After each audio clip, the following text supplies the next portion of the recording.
क्यों लग रहा है अभिजीत की मां को डर? क्यों भयभीत है अभिजीत की मां? क्या कारण है कि अभिजीत की मां का स्वर बदल चुका है और अभिजीत की मां और पिता दोनों चिंताओं के बहोर में अटक कर अपना घरदार छोड़कर कहीं सुरक्षित ठीक जगह पर अपनी पनाह लेने पहुंच गए। जब अभिजीत बूस्टन में था और बूस्टन में रहते समय उन्हें जिस तरह से समाज सोशल मीडिया पर ये कॉकरोच जनता पार्टी का गठन किया, यानी कि पेज का गठन किया। अभी रजिस्ट्रेशन तो इस पार्टी का हुआ नहीं है, लेकिन ये दो इंस्टाग्राम और एक्स हैंडल पर ये दो पेज गठन करके चंद दिनों में 2 करोड़ से भी ज्यादा फॉलोअर्स को जुटाने में अभिजीत को यशस्विता प्राप्त हुई। लेकिन ये सोशल मीडिया के जो फॉलोअर्स है वो सही निश्चित स्वरूप से हमारे देश की नींव बदल सकते हैं क्या? हमारे देश की जो दिशा और दशा बदल सकते हैं क्या? और फिर ये सब होते समय क्यों चिंता में पड़े अभिजीत के पालक अभिभावक? इसका ही विश्लेषण करने के लिए आज मैं आपके सामने प्रस्तुत हूं। नमस्ते, मैं हूं राजेश दुबे। आप राष्ट्र संवाद में आपका स्वागत है। कोई भी जन चेतना को लेकर जो भी आंदोलन खड़ा किया, जो भी आम आदमी के द्वारा एक कोई भी आंदोलन राजकीय पटल पर सामने आया, तो ये राजनीति की गलियारों से उसको दबाने की हमेशा कोशिश की। हमेशा इस प्रताड़ना में ये राजनीतिक गलियारा व्यस्त था कि नई उम्मीदों को और नई किरणों को फैलने नहीं दिया जाए। लेकिन ये कब की बातें हैं, जब देश में अराजकता का माहौल निर्माण कर सरकार का विरोध, यानी कि देश का विरोध समझने वाली पार्टियां जो पहले शीर्ष नेतृत्व में खड़ी थी। मान लो जब देश में जेपी को अपना आंदोलन खड़ा कर ये सरकारी यंत्रणाओं की धज्जियां उड़ानी पड़ी। जो छात्रों का आंदोलन था वो राष्ट्र की चेतना का आंदोलन बना, जिसको हम आनी बानी के रूप में जानते हैं। इस तरह से इस सरकारी तंत्र का इस्तेमाल कर अपने व्यक्तिगत जीवन को संवारने की कोशिश की गई। इस सरकारी तंत्र का इस्तेमाल कर खुद की राजनीति की रोटियां कैसे सेकी गई, ये भारत ने अच्छी तरह देखा है।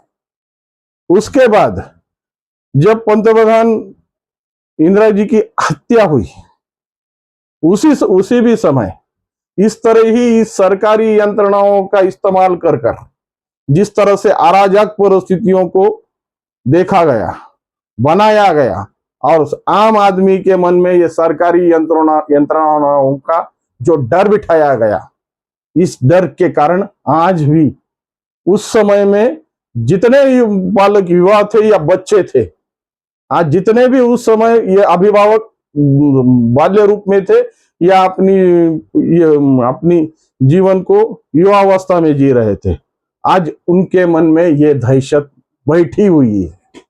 इस बात का डर उनके मन में सता रहा है, जिस तरह से अभिजीत के मां के मन में डर बैठा। क्योंकि उनको पता है कि ये जो सत्ताधारी है, ये सत्ताधारी किस तरह से अपने यंत्रणाओं को, अपने अधिकारों को, अपनी जो मिली हुई संवैधानिक असीमित मर्यादा को किस तरह से इस्तेमाल कर आम आदमी की जिंदगी का आवाज को दबाने के लिए कोशिश करते हैं। लेकिन आज की वर्तमान परिस्थिति में तो ऐसा कुछ देखा नहीं गया, क्योंकि आज के वर्तमान परिस्थिति में जिस तरह से आंदोलन की भूमिकाएं खड़ी रही, 2014 की बात कर रहा हूं।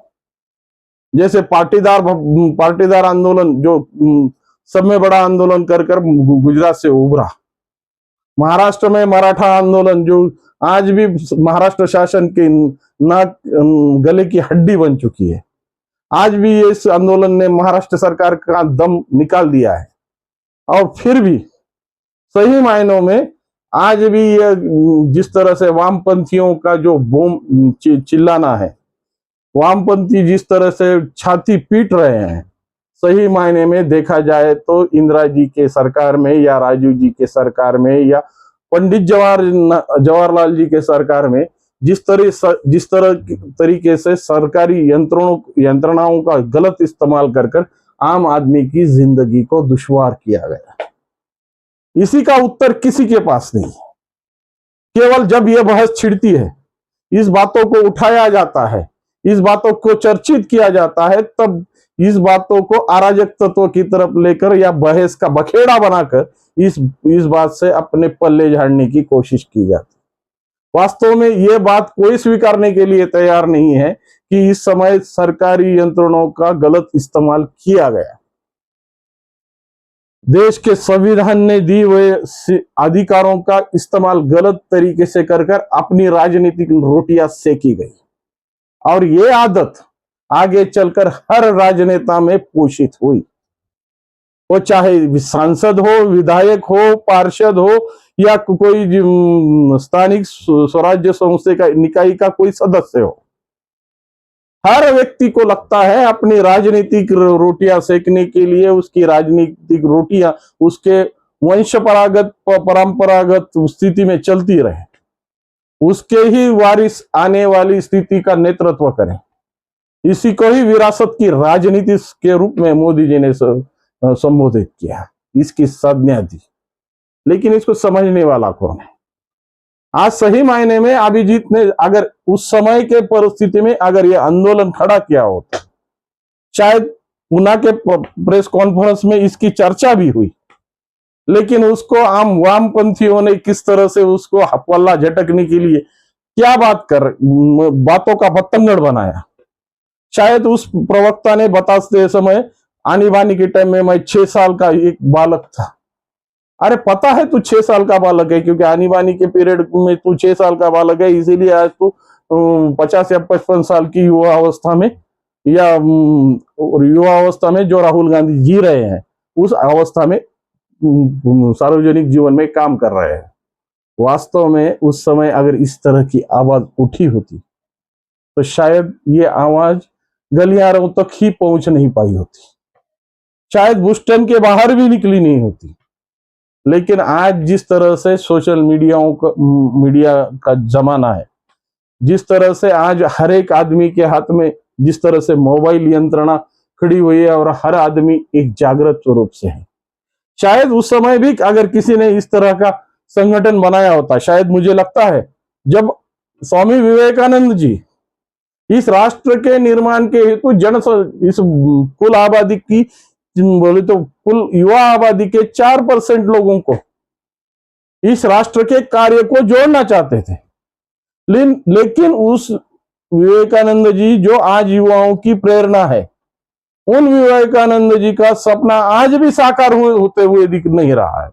इसका कारण ही है कि अच्छे चीजों की तरफ, अच्छी चेतनाओं की तरफ, अच्छी विचारों की तरफ इस युवा वर्ग की कोई रुचि नहीं है। केवल इसको चाहिए जो शोरगोल, इसको चाहिए ग्लैमर, इसको चाहिए थ्रिल, ये सब बातों का भरमार जिसमें है, उसी बातों को स्वीकारने के लिए युवा वर्ग आगे बढ़ रहा है। जहां पर अगर बुद्धिजीवियों का जहां पर चर्चाएं हो रही है, कुछ विमर्श है, जहां पर कोई अच्छा सिद्धांत आने वाला है, वहां पर इनकी रुचि नहीं है। केवल यह ढकोसली की बातें समझकर इसको छिड़कारने की, इसको जुझारने की जो अवस्था इस युवा वर्ग ने स्वीकार कर ली है ना, उसी के कारण आज कई राजनेताओं की रोटियां सेकी जा रही है। शर्जील इमाम, उमर खालिद, ये ऐसे लोगों को आइकॉन बनाकर खुद की जिंदगी का एक अलग मायना बताने की कोशिश की जा रही है। प्रवाह से हटकर हमारी भी आवाज किस तरह से उठाई जाए, इसका नया नया अनुसंधान किया जा रहा है। और इस सभी बातों को अगर सामने देखा जाए तो ये बातें राष्ट्र के हित पर कितनी साध्य हो रही है, कितनी असर डाल रही है, इस जिम्मेदारी से कोई भी सरोकार नहीं रखता। केवल अपनी राजनीति की रोटियां और अपना व्यक्तिगत स्वार्थ साध कर अगर हमारी चेतना का आवाज बुलंद हो, जिस तरह से केजरीवाल ने अन्ना आंदोलन से किया, उसका परिणाम क्या हुआ? झूठ की गलियारों में कही हुई बातें कभी भी वास्तविक सत्य में परिवर्तित नहीं होती। शायद झूठ को कुछ दिन तक आदमी स्वीकारता है, लेकिन जब सच्चाई सामने आती है तो वो झूठ के पैर भी कांपने लगते हैं। उसी तरह की परिस्थिति आज इस कॉकरोच जनता पार्टी के द्वारा जो प्रयोग करने वाली परिस्थितियां है ना, उन पर आने वाली है।